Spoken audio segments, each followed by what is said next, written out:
آسماں زیدی سلمیٰ ایک انتہائی محنتی اور فرض شناس لڑکی تھی۔ اس نے ایک نہایت غریب خاندان میں آنکھ کھولی تھی، مگر یہ والدین کے رزق حلال اور ان کی اچھی تربیت کا نتیجہ تھا۔ اس نے شروع سے ہی پاکیزہ سوچ کو پروان چڑھایا اور محنت اور جہد مسلسل پر یقین رکھا۔ سلمیٰ کے والد ایک مقامی فارم میں معمولی ملازم تھے اور والدہ مکمل طور پر ایک گھریلو خاتون، جن کی سوچ اپنے گھر سے شروع ہوتی تھی اور وہیں پر ختم۔ باہر کی دنیا کے بارے میں وہ مکمل طور پر ناآشنا تھی۔ مسز جبار ایک سیدھی سادی خاتون تھی، جنہیں اپنے 3 بچوں کو تعلیم دلوانے کا شوق جنون کی حد تک تھا۔ یہی وجہ تھی کہ نامساعد حالات کے باوجود بھی جبار صاحب نے اپنے بچوں کو حفظ توفیق اسکولوں اور کالجوں میں پڑھایا۔ سلمیٰ ان کی سب سے بڑی بیٹی تھی۔ اس کے بعد عامر اور شاہد، تینوں بہن بھائیوں میں 2-2 سال کا فرق تھا۔ سلمیٰ نے میٹرک کے بعد FA اور BA بھی امتیازی نمبروں سے پاس کیا۔ آگے وہ MA ایجوکیشن کی تیاری کر رہی تھی کہ شاہد سے شادی ہو گئی۔ شاہد بنیادی طور پر ایک شریف اور مہذب انسان تھا۔ اس نے سلمیٰ کے ساتھ بہت اچھا سلوک کیا اور وقتی طور پر اسے بھی یہی محسوس ہوا کہ اس کی تکلیفوں کے دن کٹ گئے ہیں، مگر جلد ہی اسے اپنی خوش فہمی کا احساس ہو گیا جب اس کے سسرال والوں نے اپنے رنگ دکھانے شروع کر دیے۔ اس کی ساس اور ایک نند نے صحیح معنوں میں اس کا ناطقہ بند کر دیا۔ سلمیٰ نے صرف پڑھائی میں اچھی تھی، بلکہ اس کی امی نے اسے گھر گرہستی کے رموز بھی بخوبی سکھائے تھے۔ خانہ داری، سلائی کڑھائی، سلیقہ غرض، ہر شعبے میں وہ طاق تھی، مگر اس کے یہ اسلوب ساس، نند اور حتیٰ کہ دیوروں کو بھی قطعاً نظر نہ آتے تھے، بلکہ وہ وقتاً فوقتاً اسے بد سلیقہ، جاہل، گنوار اور غریب جیسے القابات سے نوازا جاتا تھا۔ اسے اس بات پر حیرت ہوتی تھی کہ اس نے اپنے والدین اور اساتذہ کو یہی کہتے ہوئے سنا تھا کہ تعلیم ہی اصل دولت ہے۔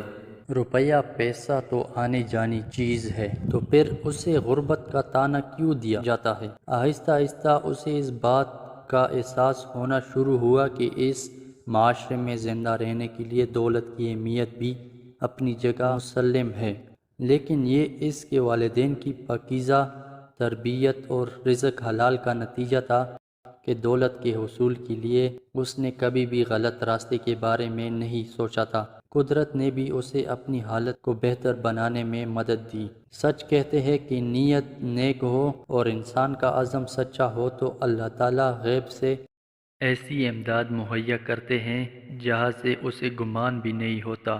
ایک دن سلمیٰ کی ایک پرانی سہیلی اسے ملنے آئی۔ اس کی حالت دیکھ کر اور خاص طور پر اس کے سسرال والوں کا رویہ دیکھ کر اسے بہت افسوس ہوا۔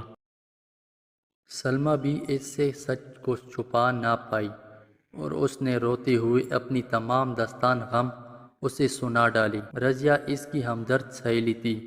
اس نے مشورہ دیا کہ وہ علامہ اقبال اوپن یونیورسٹی کی فاصلاتی تعلیم کی سہولت سے فائدہ اٹھائے اور اپنا MA مکمل کرے۔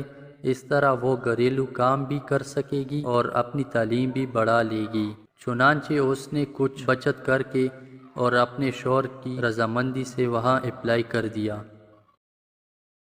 ساس کو پتہ چلا تو اس نے آسمان سر پر اٹھا لیا کہ اب گھر کا کام کون کرے گا، گھر کی ذمہ داری کون اٹھائے گا۔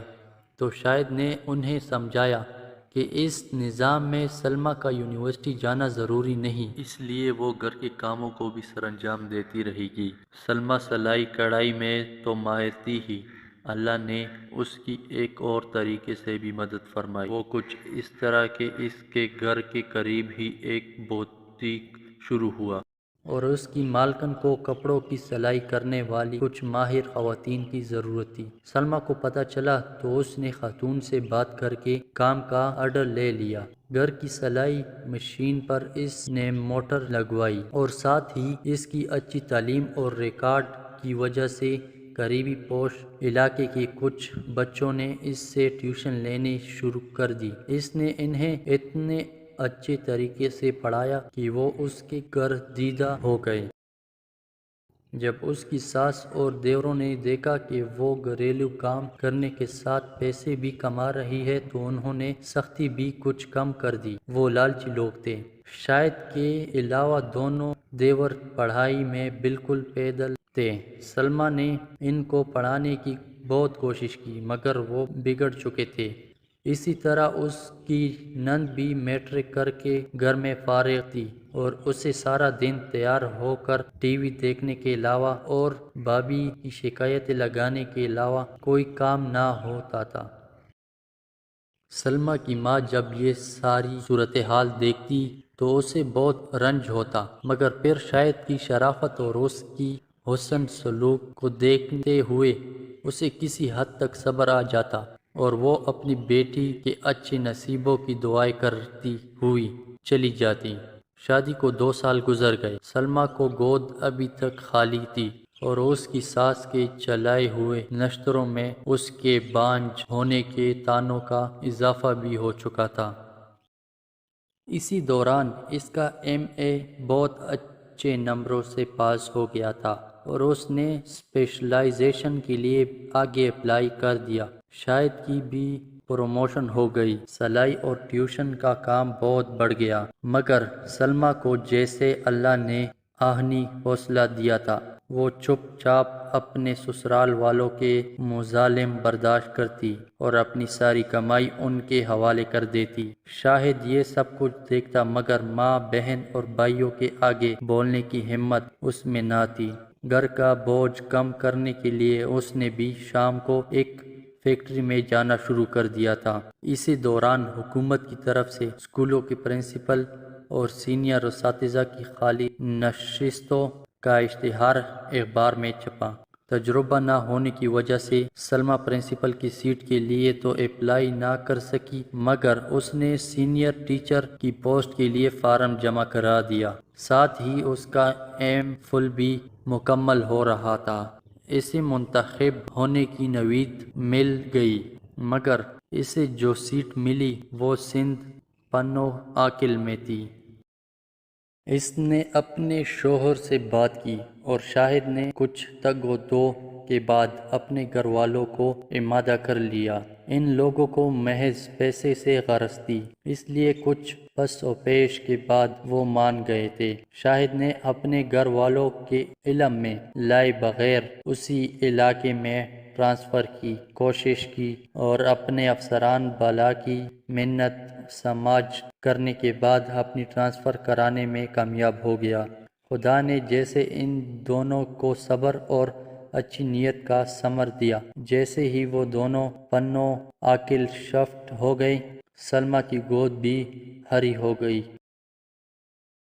5 سالہ تجربہ مکمل ہونے پر اس نے پرنسپل کے لیے درخواست دی اور تحریر امتحان بھی پاس کیا۔ اچھی تعلیمی کیریئر اور شاندار ریکارڈ کو مد نظر رکھتے ہوئے انٹرویو پینل کے اراکین نے کامیاب امیدواروں میں اسے پہلے نمبر پر منتخب کیا۔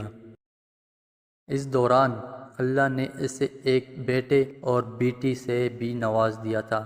شاہد نے اپنی بہن کا رشتہ دفتر کے ایک عمر رسیدہ کلرک سے کر دیا اور اپنے بھائیوں کو قرضہ لے کر باہر بھجوا دیا۔ باہر کے دھکے کھانے سے ان کی بری عادتیں بھی کم ہوئی۔ وہاں ان کو مزدوری کرنا پڑی۔ اپنے ماں اور باپ کو شاہد نے ساتھ رکھ لیا۔ بیٹی کی شادی اور 2 نکمے بیٹوں کو باہر بھجوانے کی وجہ سے اب اس کے طرز عمل میں بھی تبدیلی آ چکی تھی۔ سلمیٰ اور شاہد نے نیک نیتی سے اپنے فرائض نبھائے، اپنے بہن بھائیوں کی مدد کی اور جہد مسلسل سے اپنے حالات کو سنوارنے کی سعی کی، جس کا نتیجہ انہیں معاشرے میں ایک باعزت مقام کی شکل میں حاصل ہوا۔ ہمیں بھی چاہیے کہ اگر زندگی میں کوئی راستہ دشوار گزار ہو تو مایوسی کے اندھیروں میں بھٹکنے کی بجائے اپنے رب سے لو لگائے اور مستقبل مزاجی سے محنت کریں۔ اللہ تعالیٰ محنت اور اچھی نیت اور خلوص کا صلہ کبھی بھی رائیگاں نہیں جانے دیتا۔